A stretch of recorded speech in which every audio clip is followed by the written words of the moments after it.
Hello, everybody, and nice to be with you again, Firebird Spirit. Thank you to Pastors Deb and Kevin for the invitation, to all of you for being here today, and for the chance to speak with you on the eve of the day in which we remember the Right Reverend Dr. Martin Luther King Jr. Amen. Amen. And thank you again for Firebird Spirit, for the way you bring this digital ministry to others. And today I am out in Pelham Bay Park in the Bronx, where I grew up. I didn't grow up in the park, but in Pelham Bay in the Bronx. And you will hear some planes now and then flying overhead. And the reason you'll hear them is that we are on the approach path to LaGuardia Airport in New York. But honestly, I feel called to come out here today and to speak to you from this place. So I'd like to begin with the just telling you a bit about who I am, because here I am. And as a pastor, I frequently am inviting people to come to me and tell me who they are and to talk about themselves. And I have always believed that anytime a pastor is in front of a congregation or talking to a member of the congregation, that it's only fair, right, to share a little bit about who we are, so that invitation is a shared experience. We get to know you, you get to know us. And I think through that, many things are meant to grow. So I grew up in the Bronx. I told you that. I'm a kid from the Bronx. And, when I speak to you today, I'm going to speak to you through my memories and experiences. And the most present at the moment is, you should know that I am a queer member of the Presbyterian Church, and I was ordained as an openly gay man. And that brings a lot of experiences with me as I speak with you today. And that's why I share it, for a couple of reasons. One, so you know that about me, and you know about this, that whoever you are, wherever you are coming from, whatever it is that may have brought you here, where you'd like to go, that the presence of God is with you, and you are welcome here. Period. Simple. Done. Everyone is welcome here. So some of the other experiences growing up in the Bronx, I remember one of the first things that I went through that'll tie into some of what we'll speak about today was, as a kid around 9 or 10 years old, my grandma passed away. And I love my grandma, and she was great. And I am forever grateful that my dad brought me to his mom's wake, right down the block on Richardson Avenue, Richardson and Nereid, for those of you that know, for others, too many details. But he brought me there, and I don't remember much about it. I remember going there, and what I remember is about being present, and that it was a great loss. I didn't know what loss was. I didn't know what grief was. I didn't really even know what it meant for someone to die. But here was my family around me. Here were these people, these loved ones, these others who cared and loved my grandma, had been brought up by her, and they were surrounding me. And my comfort, my healing, my ability to move through that at that young age was because of those people who were around me, those people who embraced me, those people who helped me to heal. And that's what I remember most. And that sort of went along for a long time. There were little blips and there were things along the way, but pretty much, okay, grandma's in God's hands. Grandma is loved. We still love grandma. Grandma still loves us, and all those around me loved me, and okay, all right. And then I went on to school. I was in grammar school, in a Roman Catholic school, and then something happened when I was about 10 and a half or 11. John Kennedy got assassinated. And I have to tell you that all of these people around me who had brought healing to me before and comfort, they didn't know what to do either. They had never been through this. I found those people to be as upset and lost as I was. I didn't have the words for that, but I couldn't even look to them for comfort.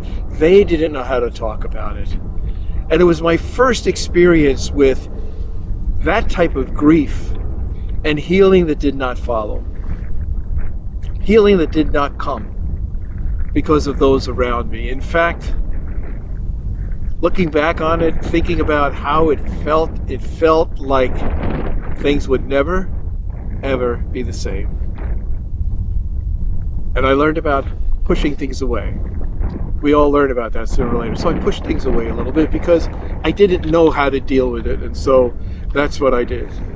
And this grief that was unresolved, that hadn't reached the kind of healing that I knew after Grandma passed, it sort of started to accumulate with other things, right?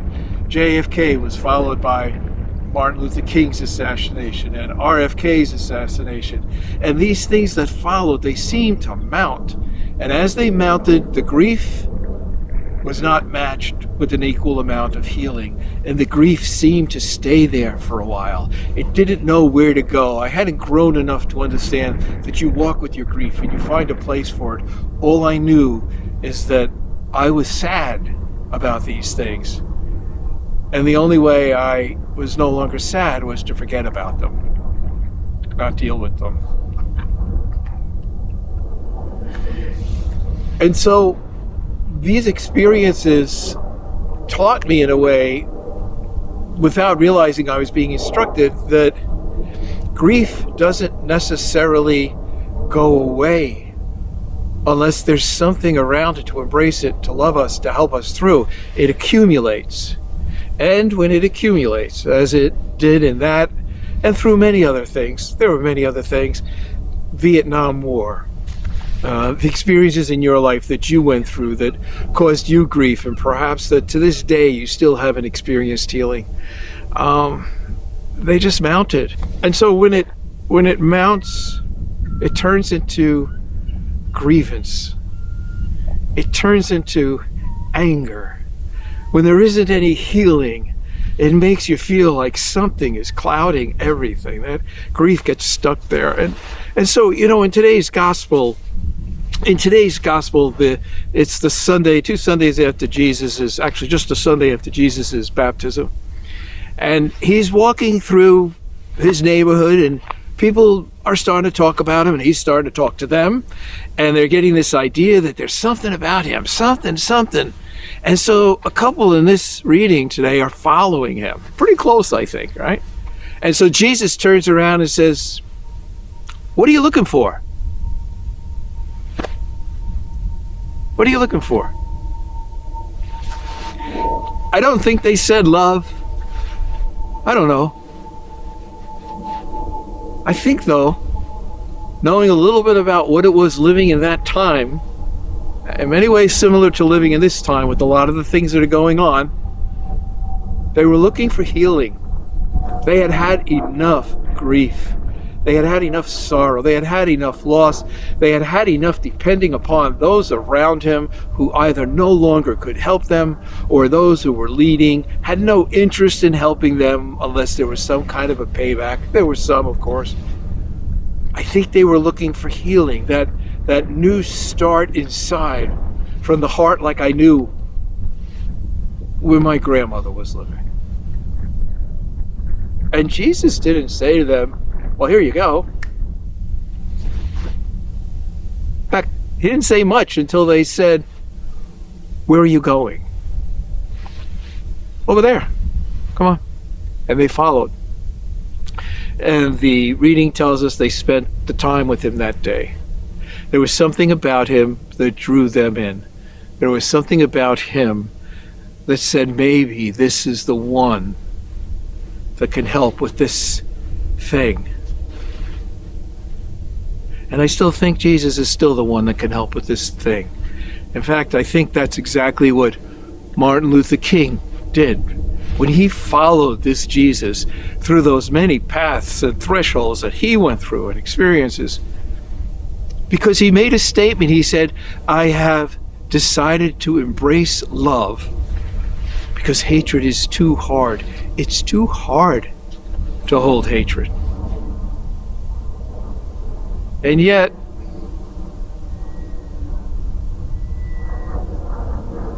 we think it's harder to heal.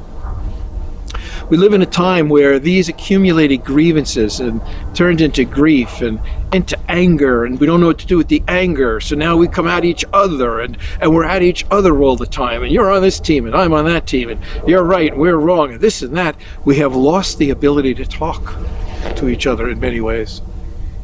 And so we too might be asked, what are you looking for? And I wonder if in fact we wouldn't say we're looking for healing. We're looking for healing. When Jesus left the disciples, when he knew he was on his way to leaving this earth, one of the things he said to them is, I leave you peace.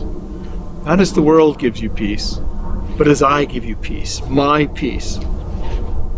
And during his time, he wasn't talking about Pax Romana. He wasn't talking about enforced peace. He wasn't talking about follow the rules or you're going to be one of those crucified along the road like he grew up seeing after Herod died in 4 BCE when Jesus was just a child. There were thousands, reportedly 2,000 people crucified on the streets, impaled. As a warning, you follow. You do what we tell you.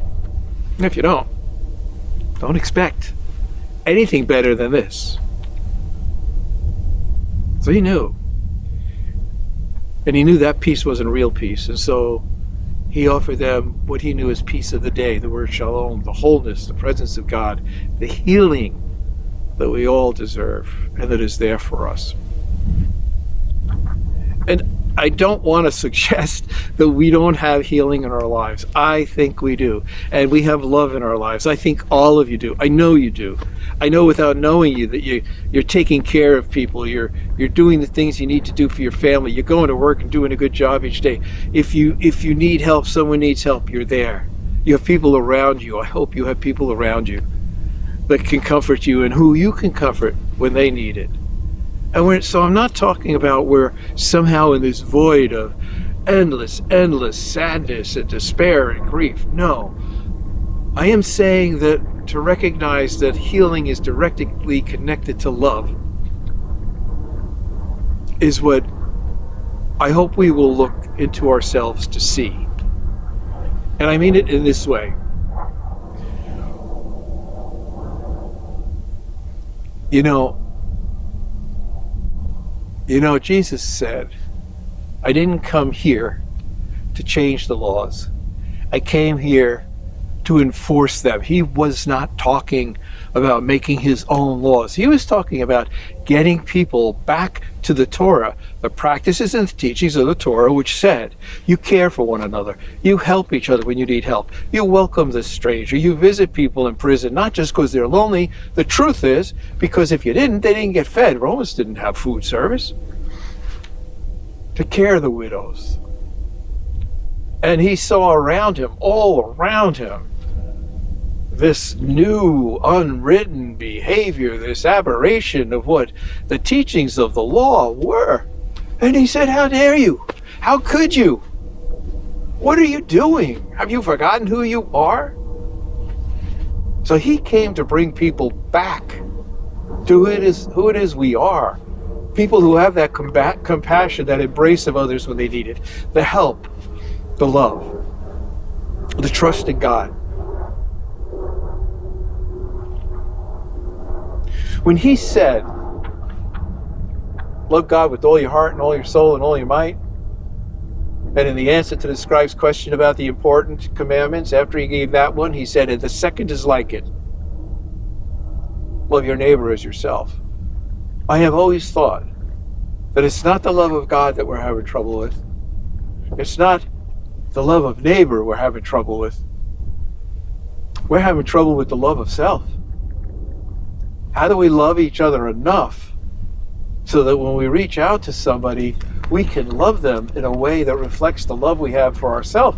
If what our love is this shortcoming, this tainted, infected sense of love is just for a few, and that this grief is acceptable, and so we're going to love you, but don't expect us to just automatically embrace you. You're going to have to do something for it. You're going to have to talk a certain way, look a certain way, love a certain way. And the truth of that is, what some of my friends in recovery have helped me to learn is I cannot think myself into the right things. By doing the right things, by actions, my thinking changes. And I wonder sometimes if, in fact, we aren't called in this sort of formula for the most important of commandments that Jesus referred to. Love God with all your heart, all your soul, and all your might, and love one another as yourselves. If in fact the way that gets into alignment is when we love others more than we love ourselves. I mean, can we do that? And when we do that, something as simple as getting up off the couch when somebody calls, and you don't want to get up off the couch, but you do. Something changes in us.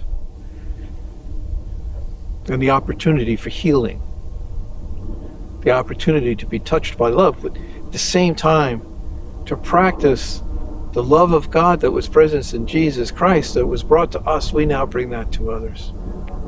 So what do? Well, I think that's a place to start.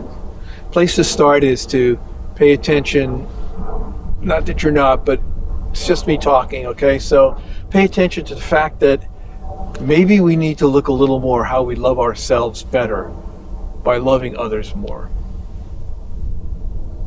Maybe we need to stop and say, hey, yeah, all of this is going on, but I'm doing this. I'm taking care of this. These kids are my kids. I love them. And my parents, or how many of us, I know anyone who's in my generation, we've taken care of others as they crossed into the great promise that's ahead. All those things that we do. All the things, the way we reach out. That's healing. And then there's this, you see, because we need leaders, and that means leaders in the church have to set up. Listen, here's what I think. Love is the superpower. And for whatever reason, a lot of religious institutions say, oh, no, can't go there. We don't want to tangle with this one or that one. And the truth is, the empire, the powers that be, know that's true. And so the thing that they do the most is try to keep us all tangled up in fear, keep love at a distance, because that's the one thing that will corrupt their corruption. Love is the one thing that turns corruption into practice of love for others. And that's the last thing they want to find on their doorstep. And yet that's our superpower. And we have that. And so sometimes I think our congregations, our denominations, our institutions, even our leaders need to step up a little bit more and enter into that space. Talk about love. The other thing is this. I am planning on asking every single person who is running for office, going to lead something. I don't care if common council, city council, whatever it might be, library, how important? Simple question. Do you love people? Tell me. Well, what do you mean? Do I love people? Of course I love people. No. Do you love people? All people? Because you see, if I'm going to vote for you, and I'm going to put my faith and trust in you, I want to at least know that you love others enough to love yourself in a way that can make sure that the policies and the practices that you initiate or support are geared toward those things that we as faithful people are called to make sure others have. The stranger's welcome. People who need food get it. People who need health care get it. People who love others differently. The queer community. The communities from all over the world that come here. Do you love them? And if they say something like, well, you know, it's not equal. No, then you're wrong. That's okay. No vote. If they say I'm working at it, it's hard. Okay, tell me more. Because it is. But once we start dividing up love to say this one's in and that one's out, we end up right where we are. So that's my question of just about everybody, if they're going to lead us and represent us. Because in truth, what we need, what are you looking for? We're looking for healing. Just like the disciples were looking for healing. Just like the people who lifted up Martin Luther King Jr. and that entire civil rights movement that now some think gave too much. to those who were living under unbearable conditions.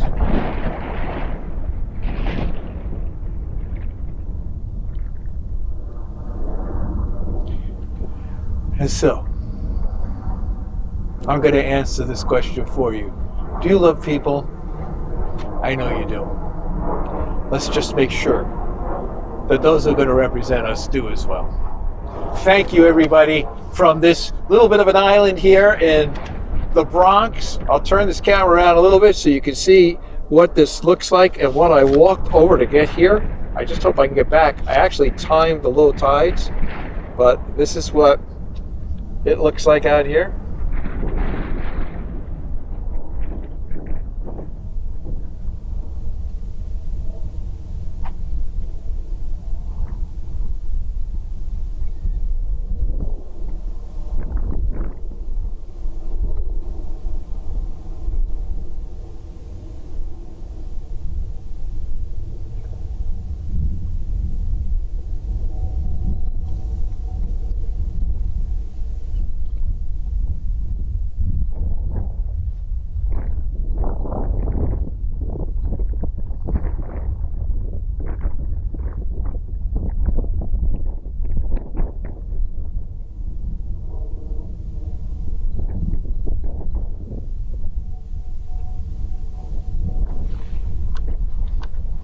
Thank you, everyone. Thank you, Firebird Spirit. I love you. You're beautiful.